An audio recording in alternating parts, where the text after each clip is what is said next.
Posso? É. Bom, eu hoje vou falar sobre ansiedade, algo que eu desconheço. Nós todos queremos. Não é da minha pessoa essa sensação, ainda mais depois do aviso que ela deu, né? Reza que vai piorar. Eu fiquei mais calma ainda, né? E olha que eu cheguei 2h30 para acalmar minhas vibrações. Eu falei, o tempo está feio, a chuva me deixa ansiosa. Eu falei, vou cedo, sentar lá e ficar lá esperando. Aí estou preparada, ela dá essa notícia, né? Que dá, né, gente? Posso? Está aparecendo aí?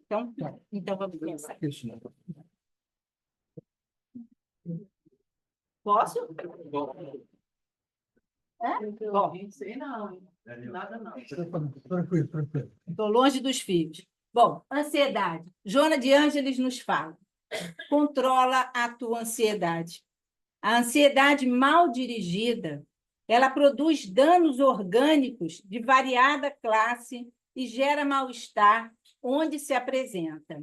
A ansiedade normal, ela é até sadia, ela é motivadora, não há problema. O problema é quando ela ultrapassa aquilo que é normal. A pessoa ansiosa requer mais atenção que nem sempre se lhe pode dispensar. Está sempre queixosa e acarreta problema para as demais que estão ao redor dela.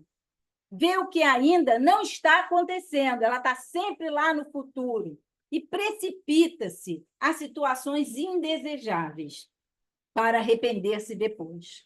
A calma é o abençoado antídoto da ansiedade que advém quando desejas esforçar-te para viver em paz.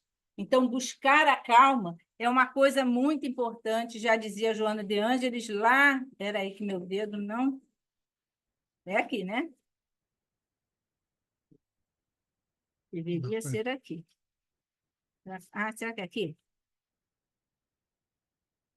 Foi. É em cima, não é embaixo. Então, tá. A Organização Mundial de Saúde diz que o Brasil ocupa o primeiro lugar no ranking de transtornos de ansiedade. Isso explica porque a gente tem 6 farmácias em cada quarteirão, né? Porque haja remédio para todo mundo, né? Mas a gente vai ver que muitos dos nossos sintomas, que a gente tem aqueles sintomas mais comuns que a gente percebe que é da ansiedade, que se confundem até com sintomas cardiovasculares, né? Que é a palpitação, a tonteira, a pressão no peito, né? A sensação de falta de ar. Mas tem muitos sintomas que afetam o nosso corpo físico e que estão relacionados à ansiedade. Dor abdominal, diarreia, a sensação de suor, a sensação dos tremores, as pernas inquietas, né? Os doentes sempre falam, ai, nossa, minhas pernas ficam inquietas, chega o final do dia, aquela inquietude, né? Sensações de calor, dificuldade de engolir, sensações de engasgos frequentes, suor frio, boca seca, enxaqueca. Quanta coisa, na realidade, estão relacionadas, às vezes, com a ansiedade. A gente vê que há sempre uma descarga de adrenalina e cortisol. São interessantes em determinados momentos, mas em excesso, elas não fazem bem. Cortisol e adrenalina em excesso aumenta a pressão, aumenta a frequência, né? E aí você aumenta o remédio, continua aumentando a pressão e a frequência, porque a pessoa fica mais ansiosa porque o remédio aumentou da pressão, e agora eu estou muito grave, e aí fica mais ansiosa, e aí toma remédio, né? E a gente vê que é uma sensação de um gasto, um cansaço físico, um gasto de energia, não só física, mas emocional e espiritual, né? E a pessoa está sempre com aquela sensação de que, meu Deus, eu não fiz nada e eu estou tão cansada. O que será, né? O que está acontecendo comigo? Pô, voltei. Ah, Isabel Salomão é aquela senhora da Mansão do Caminho, não é? Da Casa do Caminho. Isso, que tem aquela voz bonita de locutora, né? Não é essa voz de taquara rachada que grita lá, que também precisa de microfone, todo mundo escuta. E ela diz o seguinte: ansiedade é inquietude do espírito, né? É o espírito que está infeliz, insatisfeito, ele está inquieto, ele precisa refletir sobre a vida dele, ele precisa refletir como ele está no contexto daquele momento da vida dele. Aquele momento da vida dele pertence a ele. E refletir sobre isso nos faz entender o que aquele contexto tem a me ensinar ou o que eu posso fazer dentro daquela realidade que é minha e de mais ninguém. A ansiedade é um sentimento. Tem medo, tem insegurança, muita expectativa para o futuro e um controle enorme, né? A gente acha que é capaz de controlar tudo e todos, porque a gente cria um futuro e naquele futuro a gente acha que as atitudes, as ações dos outros, tudo vai acontecer dentro do que eu programei, o que gera mais ansiedade ainda, porque a gente sabe que não é assim, né? Nós temos 4 emoções básicas, né? Que é a raiva, o medo, a tristeza e a alegria. E as outras nossos sentimentos vão, a partir desse, baseado nesse, vão ser gerados, né? O sentimento que mais tem a ver com a ansiedade, sem sombra de dúvida, é o medo. O medo é algo que nos faz querer correr atrás de uma segurança, de um apoio que às vezes não existe para a gente, porque é o presente que nós podemos mudar e agir, e não é lá na frente, né? E aí eu sempre tenho que parar um pouco e perguntar: o que eu estou sentindo? Por que eu estou assim? Por que eu estou com essa sensação de que parece que eu estou correndo o dia inteiro de alguma coisa? Por que eu estou com a sensação de que algo está prestes a me acontecer? É incrível que 91% das preocupações que nós antecedemos não acontecem. A gente gasta energia com 91%. Quando chega os 9% que a gente tem que fazer alguma coisa, a gente está cansado e não tem mais energia. Quanta coisa desperdiçada, né? Muito bem. Vamos ver aqui.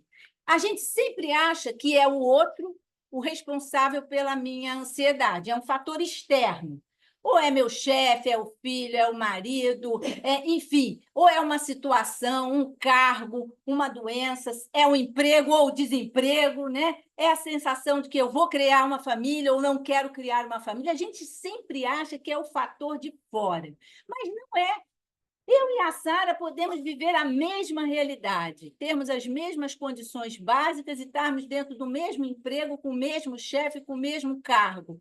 E vivemos situações completamente diferentes, porque é o interno que me faz reagir àquilo que eu vivencio. Não é o fato em si, mas é como eu reajo ao fato que me gera as minhas depressões, as minhas ansiedades e os meus medos, né? A ansiedade é sempre viver no futuro, né? Uma expectativa, e é incrível que a maioria das vezes não é uma expectativa e um futuro projetando coisas boas, coisas construtivas. Na maioria das vezes, a gente projeta sofrimento ou solução para sofrimentos, plano A, B, C. Na minha cabeça, eu sempre tinha plano A, B, C. Às vezes eu ficava, esses dois, nem usava nem o A, nem o B, nem o C, mas passava um tempão bolando. Não, se isso não acontecer, eu tenho isso. Se isso não acontecer, eu tenho aquilo. Se isso não acontecer, eu tenho aquilo. Gente, em coisas bestas até no dia do Natal, em quem vai sentar onde, porque nem todo mundo da família se dá bem, né? Então você fica pensando, pô, esse fulano não pode sentar perto do Beltrano, mas também não posso botar nomezinho na mesa, que não tem sentido. Aí quando fulano se aproximava de Beltrano, eu ficava tensa. Deixa eles se pegarem, o problema é deles, né? Não é? E aquilo era um estresse, né? E a gente gasta uma energia sem necessidade, não se diverte na hora do momento que poderia estar aproveitando. É a perda do foco. Quando a gente está ansioso, como a gente não está vivendo aquele momento, a gente não está no presente, a gente perde o foco. E ao perder o foco, a gente perde a oportunidade de agir. Porque é no presente que eu mudo as coisas, é no presente que eu tenho capacidade de agir. Não adianta eu estar aqui pensando no lá, porque eu não consigo observar nada do que está acontecendo na minha volta, porque eu estou longe. No meu pensamento, eu posso estar presente fisicamente, mas no meu pensamento, não. É a perda da lucidez. A lucidez, a compreensão, o raciocínio, né? É a perda da percepção de fatores materiais e a sensibilidade espiritual. É claro, se eu não estou presente, não estou lúcida, eu não observo o que está acontecendo à minha volta, nem do ponto de vista da sensibilidade espiritual, no sentido da minha intuição, de algo acontecer e eu perceber que aquilo foi um toque dos meus amigos espirituais me protegendo, ou que foi um sinal nas entrelinhas que eles estão me dando a entender, porque eu estou tão lá longe, estou tão desfocada, que eu não consigo perceber a minha realidade, né?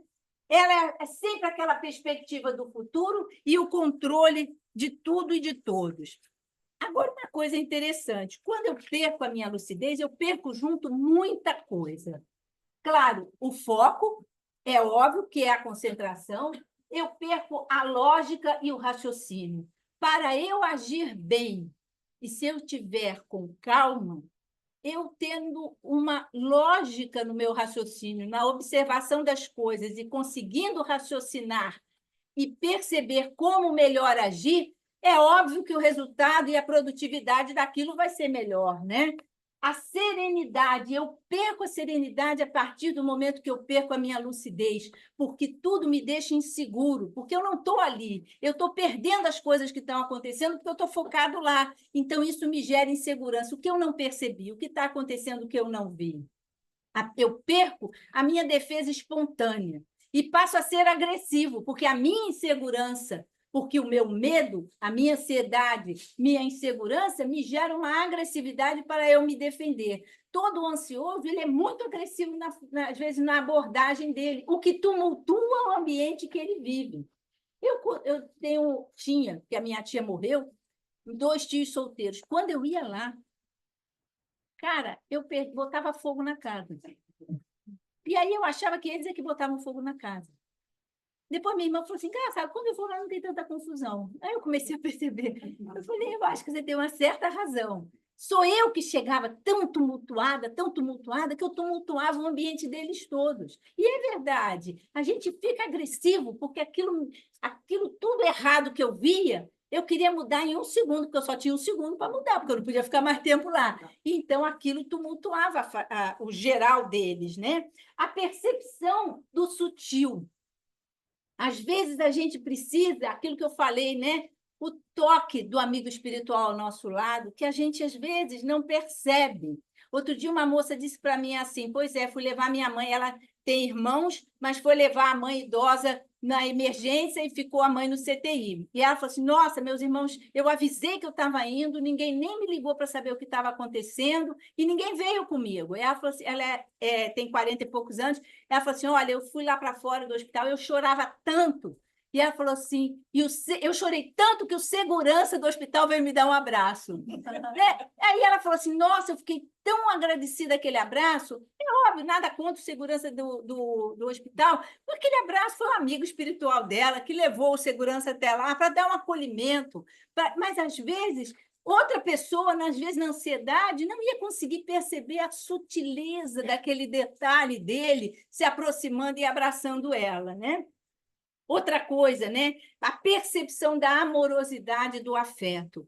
Se a gente não está presente, a gente às vezes não percebe o olhar de um filho, né? O olhar carinhoso do esposo. A gente percebe os defeitos. Não lavou a louça na hora que eu pedi, não fez isso na hora que eu mandei, deixou a toalha molhada. Os defeitos a gente percebe todos, no mesmo momento que acontece, né? Às vezes até prevê que eles estão acontecendo. Ele saiu do banheiro, tu já grita, não deixa a toalha lá. Nem viu. É aquele olho que a gente tem aqui atrás que nem viu. Mas o afeto, aquela percepção, às vezes, de uma delicadeza, né? Não é dizer que você cortou o cabelo, isso eles nunca vão reparar, mas é uma sutileza do dia a dia. Às vezes, trazer aquele docinho que você gosta, que ele andou 4 quarteirões para comprar. Às vezes, trazer um negocinho que faz a diferença, né? Um olhar, dizer assim, poxa, você está cansada? Vamos ver um filmezinho aqui. Uma sutileza, um afeto. Isso dá um aconchego, isso dá uma calma, quando a gente consegue perceber que alguém está sendo gentil e amoroso com a gente. É um aconchego na alma. Mas o ansioso não percebe nada disso. O ansioso não tem liberdade, ele perde a liberdade dele, porque ele está preso num script que ele mesmo criou. Ele não consegue ver outras opções, porque ele está preso naquela ideia fixa que ele colocou. E tudo que surge de novo nos momentos, porque os momentos presentes trazem coisas novas, trazem opções novas, ele não consegue raciocinar ter lógica, ter foco e perceber que, de repente, soluções podem existir na vida dele de uma forma diferente, porque ele já criou o script, né? E uma coisa, ele perde o time de agir, o momento de agir. Gente, o passado é imutável, tá lá, já aconteceu, é real. O futuro vai depender do que eu construo hoje, mas se eu vivo lá no futuro, eu não estou construindo nunca nada. Eu tenho que viver no presente para poder agir, senão eu não construo nada. Eu não mudo. As mudanças da minha vida vão ser no presente. Mas cada situação, cada momento, eu vou reagir conforme o quê? O que eu interpreto, conforme aquilo que eu tenho dentro de mim, né? Tudo depende dessa interpretação, que é reflexo do quê? Das minhas experiências, vivências e aprendizado do passado. É reflexo de como eu tenho aquilo dentro de mim entranhado, que pode ser de um passado aqui, dessa encarnação, e de passados mais para trás, né? A chave de eu mudar o significado é eu ver a coisa de uma outra maneira. Eu parar de ruminar e tentar olhar para os fatos de uma outra forma. Nós reagimos de formas diferentes e as nossas interpretações são baseadas nisso. Nós somos um somatório dessas influências. Pai, mãe, o meio e o passado. Eu vou falar de cada um. Mas o passado tem um peso enorme, porque nesse passado eu tenho muitos pais, eu tenho muitas mães, eu vivi em muitos ambientes espirituais diferentes, em que eu vivi dores diferentes, prazeres diferentes, sofrimentos diferentes, frustrações diferentes, amigos espirituais, às vezes não muito bons, que eu trouxe comigo. Né? E eu tive vidas espirituais, várias encarnações, que muitas delas não foram, talvez, gloriosas no final delas. Senão, não estava aqui, né, gente? Principalmente aqui falando, né? Cá entre nós.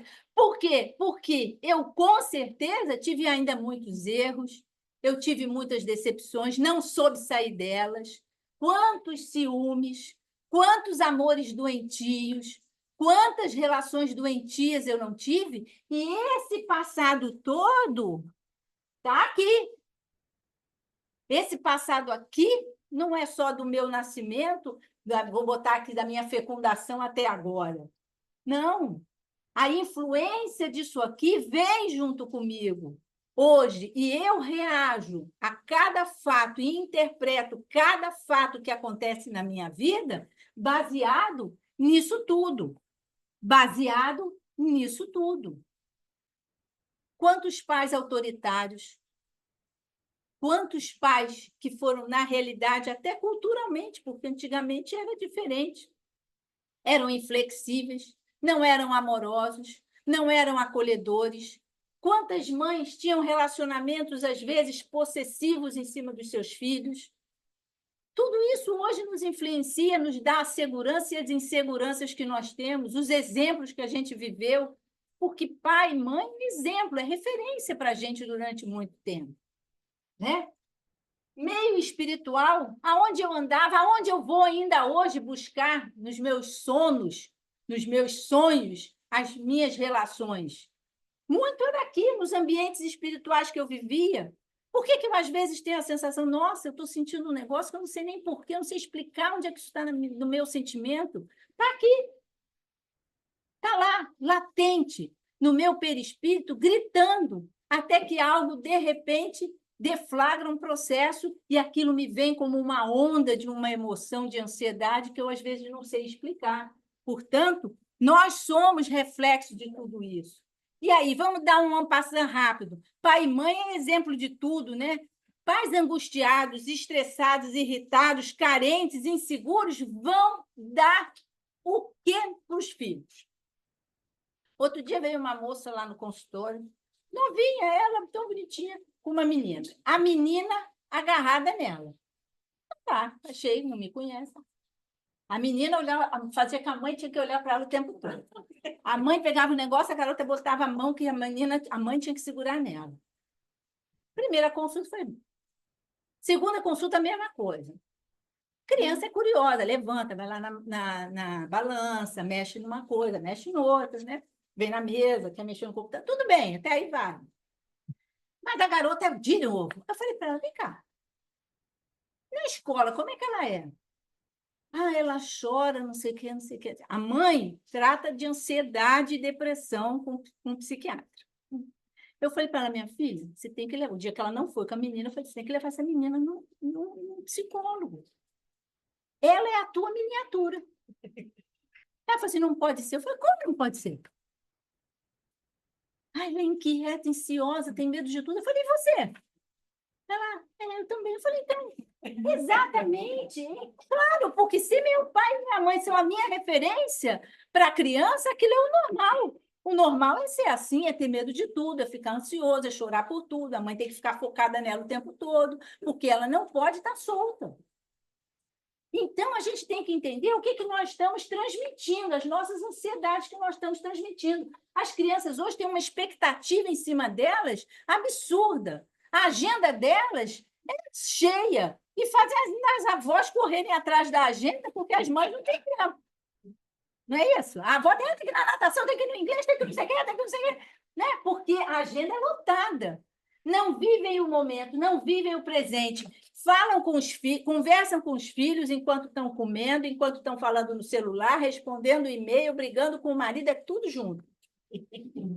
Né? E aí chega e diz assim, mas como aconteceu? Essa semana uma falou para mim assim, nossa, Eliane, descobri que meu filho se cortava, eu nunca percebi que ele estava estranho. Como nunca percebeu? Nada acontece de um dia para o outro. As coisas vão se mostrando, e a gente que não olha, gente, porque a gente não tem foco. A gente está focado em tanta coisa lá atrás, na frente, aliás, que a gente não tem foco. A gente não vive o presente, então não percebe o olhar da criança, não percebe a expressão que ela faz, não observa a expressão do companheiro. Aí aquela famosa frase, meu casamento acabou de um dia para o outro. Xerri, não acabou não, já vinha acabando há muito tempo, você que não colheu. Meu filho se cortou de um dia para o outro. Já vinha se cortando há muito tempo. Se cortando por dentro, teve uma hora que ele teve que te mostrar fisicamente para você entender, porque ele já estava lacerado por dentro e você não via. Não tem aquela frase, ser pai é participar? É isso, ser pai não é só prover, é estar junto. É ver, é olhar, é ouvir, saber o que a criança está vivendo. E não valorizar tudo que é besteira. Bullying agora é aquele problema. Vou contar aqui só para dar uma relaxada. Eu fui uma criança. Sentava na primeira fila, sentava na primeira fila, só tirava nota boa, tinha os cabelos cacheados, via despenteada, o nariguda, sempre fui óbvio, né? E ela, nas festas, não dançava, era tímida. Então, era o prato do bullying da criançada, porque a adolescente sempre foi cruel em toda a vida. Não é cruel só agora, não. Foi cruel sempre. E óbvio que, às vezes, eu chegava em casa, agora me chamaram de negrigulha. Minha mãe é psicologia portuguesa. Ela dizia assim, mas teu nariz não é grande? Acabou a valorização. Não ficar, vou na escola, vou reclamar, vou falar com a mãe da criança. Não tinha nada disso, nada disso. Teu nariz não é grande? Aí ela depois amenizava. É igual do teu pai. É isso, gente. A gente não pode valorizar tudo. Pelo amor de Deus. E hoje a gente vê que os pais são altamente flexíveis com algumas inflexíveis com algumas coisas e altamente flexíveis com valores morais e respeito. Mas respeito dentro de casa. Se dá à criança o que ela precisa, que é a segurança de saber que ela está firme, que ela está apoiada, que ela está sendo estruturada. E não é um comentário de um coleguinha que vai derrubar ela, não. Mas hoje não. Os pais não estruturam os filhos, mas vão correndo na escola reclamar do outro coleguinha, que também é um desestruturado. Então, pai e mãe são nossas referências, sim, reflexos das nossas atitudes. Hoje nós criamos isso. Crianças inseguras, crianças com medo, sem limites, egoístas, porque se defendem. O meio, vou falar do meio atual, né? O meio atual, muita tecnologia, muita rede social, isso me dá ansiedade, tudo muito rápido, tudo imediato, né? Antigamente a gente ia pagar uma conta, ia no banco, fechava a fila, preenchia o negócio, entregava outra fila para entregar no homem do caixa, que não existe mais, né? Levava 3 dias para ser compensado, e aí chegava na conta do homem. E já saía da turma, mas levava 3 dias para chegar lá. Hoje, eu pago a Gláucia, pago aqui, aparece no celular dela. É imediato, tudo é imediato. Nós precisamos de uma competição imensa, não só uma competição de vida profissional, mas de vida social. Cobranças demais, né? Um controle de tudo, muita violência, violência às vezes não física só, violência psíquica, emocional, psicológica, porque a gente tem que ser, rápido. Insegurança na vida social, porque a gente vive se comparando. Os selfies da vida. Eu mesmo, eu olho assim, poxa, minhas amigas, não entendo, caras vivem nos restaurantes bons, nem vou contar do Irajá, não. Eu vou contar para relaxar, né? Eu vi uma amiga minha, a ignorância é triste, né, Mari? Como diz meu marido, quem nasceu, quem tem bom sucesso, viveu em bom sucesso, mas bom sucesso não saiu de dentro de si. Eu sempre morei no Leblon, mas eu tinha um consultório em bom sucesso. Aí eu vi uma amiga minha, fui comemorar o aniversário no Irajá. Falei, nossa, mas ela é tão fina no Irajá. O Irajá é um restaurante chique no Leblon, mas eu não sabia. E é do lado da minha casa, que eu nunca tinha reparado que o nome dele era Irajá. Ai, que coisa absurda. E comentei com meu marido, ele falou, cruz credo, ele não fala isso para ninguém, menina. O restaurante Irajá é chiqueirésimo, Maria. Eu falei para ele, nem eu vou para o Irajá comemorar aniversário. Mas é isso, a gente se compara o tempo todo com o outro, o outro está sempre arrumado, mas é aquela foto para inglês ver naquele momento, gente. Às vezes a vida daquelas pessoas não é nada daquilo que está ali, mas eu quero me comparar com elas, né? Expectativas sempre projetadas para o futuro. E assim como 91% das minhas preocupações não se concretizam, 99% dos meus projetos que eu faço para o futuro, das minhas expectativas, eu também não concretizo, não, nem as boas, porque eu não vivo no presente, eu não mudo, eu não acho como é que eu vou construir alguma coisa. É aquele cara que diz assim, não, quando eu entrar na faculdade, eu vou fazer isso, eu vou fazer aquilo, mas ele não estuda, como é que ele vai entrar? Ele tem que agir para chegar lá. Vemos agora os atletas. Todos estão lá porque treino duro no presente para conseguir chegar lá. Senão, não vai. O passado. O passado é o grande problema, né? E a gente não pode esquecer. É uma bagagem que está inserida no meu espírito e no meu perispírito. Aquilo que eu adquiri de bom, de características boas, de vivência boa, entra no meu espírito, entra no meu eu espiritual. Aquilo que ainda precisa ser trabalhado são energias, grumos de energias que estão latentes no meu perispírito. E é aqui, nesse perispírito, que os gatilhos, que as coisas, quando me afetam, eu vou interferir e vou interpretar e vou viver e reagir conforme essas energias que estão latentes. É lá, é o meu passado que grita às vezes e me traz uma emoção que eu não sei controlar e não sei de onde vem. Um peso enorme. Aqui, né? Quantas encarnações? Encarnações, às vezes, fúteis que eu perdi. Encarnações de ciúmes. Nós tivemos grandes problemas com as nossas relações amorosas no passado. Era até cultural a vida de antigamente, né? Era muito promíscuo antigamente também. A gente acha que hoje é promíscuo, mas hoje é escancarado, é diferente. Mas a promiscuidade é a mesma. Nada era diferente, porque o ser humano é igual. A única coisa é que agora tudo pode. É até chique e charmoso, né? A gente não vou falar porque não vou falar. Mas é isso. Mas quando a gente fala do meio, o meio espiritual, quanta dor eu trago de lá. Quantos ambientes de sofrimento eu trago de lá?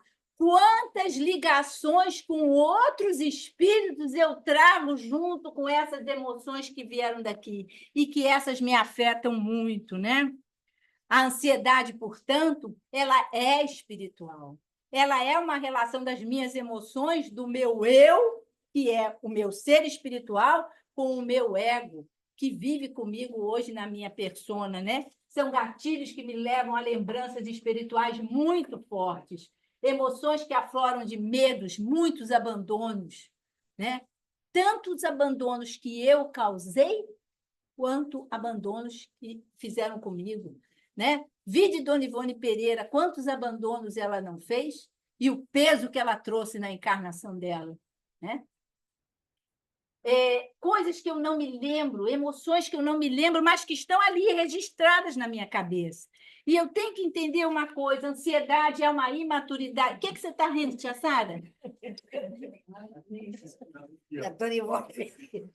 Eu falei errado? Não, não, falou certo, mas é que ela sofreu muito. Lembrando da história. Olha, eu acho que eu devo ter sido amiga dessa mulher, menina, por Provavelmente. que coisa, né? Mas ela foi uma pessoa maravilhosa mesmo. Nessa encarnação, né? Essa Na última. claro. Não ri dela, não. Doutor Bezerra de Menezes Não, pescou ela no eu final, não tô hein? rindo, eu tô rindo de você. Mas é que eu fiquei impressionada com a história da mulher.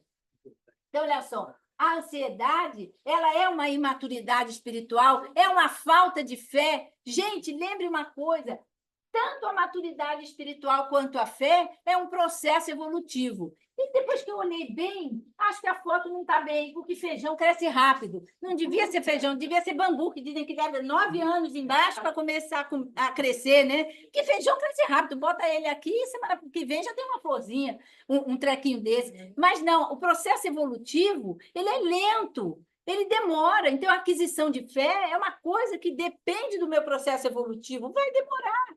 Então, a imaturidade espiritual é natural, é um processo que a gente está vivendo, né? Mas a falta do autoconhecimento, essa eu tenho que começar a trabalhar. Conhecer por que eu estou me sentindo assim. Respirar fundo e me acalmar para eu tentar descobrir qual é o sentimento mais forte que eu estou vivendo naquela crise de ansiedade, né? E a falta da paciência com o tempo da vida que eu estou vivendo. A vida tem um tempo, não adianta eu querer acelerar esse tempo. As coisas vão acontecer dentro de um tempo, né? Aqui, eu vou ler aqui, porque aqui está muito longe, eu não enxergo. Peraí. Aqui é só um texto pequenininho que ele fala... Ô, diacho, cadê? Que ele fala de que... Jesus! É a última, peraí. Que ele fala da influência dos espíritos.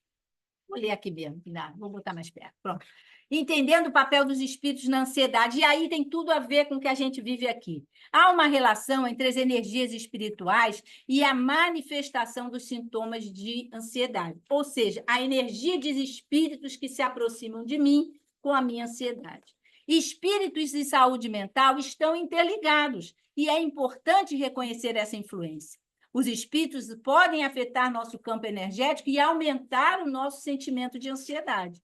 Assim como pensamentos e emoções negativas podem impactar no seu bem-estar. Portanto, pensamentos e emoções negativas que acabam criando sintonia com outros espíritos pioram a minha condição.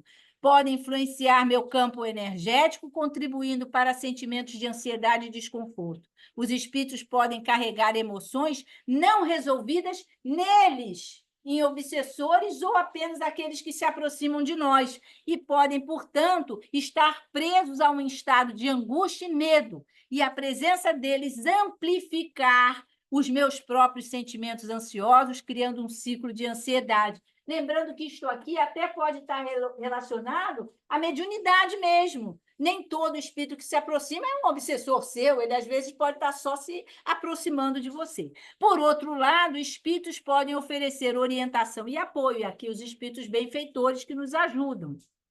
E os espíritos podem nos fornecer conforto, orientação, oferecendo uma sensação de calma e paz durante os nossos momentos de ansiedade.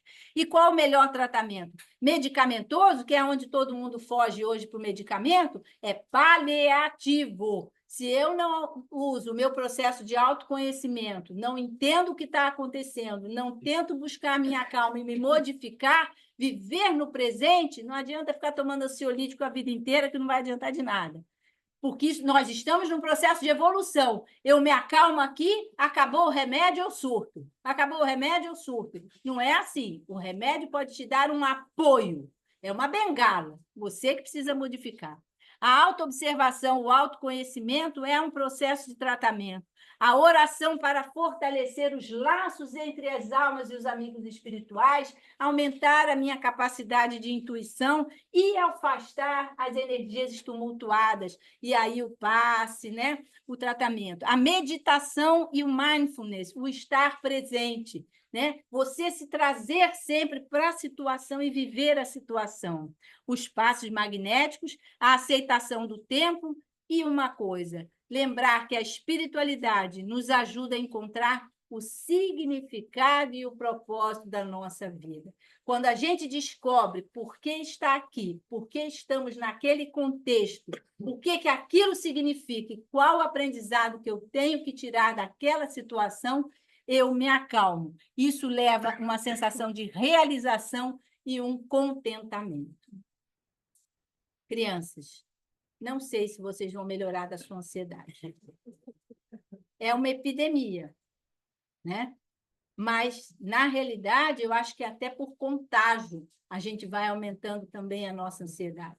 Mas eu acho que é hora da gente frear, porque, baseado nessa ansiedade, a gente deixa de aproveitar muito da nossa vida e, principalmente, aproveitar os momentos para evoluir, para ter relacionamentos, para se relacionar entre as pessoas, porque a gente nunca está fisicamente presente nos lugares. Ou, o contrário, a gente está fisicamente presente nos lugares, mas nunca está espiritual e emocionalmente presente nos lugares. E a gente precisa disso, porque o amor, o afeto, as relações só se constroem quando eu estou por inteiro dentro daquele ambiente. Uma boa tarde para todos. Que possamos ter uma tarde tranquila e de paz, que possamos trabalhar no nosso processo de autoconhecimento. Posso? Aqui é a mesma coisa que eu já tinha falado. Vou fazer a oração.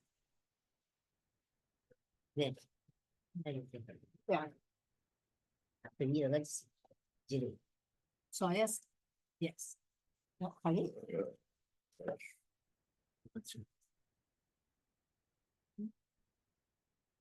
Senhor, Pai de amor e de misericórdia, meu Deus,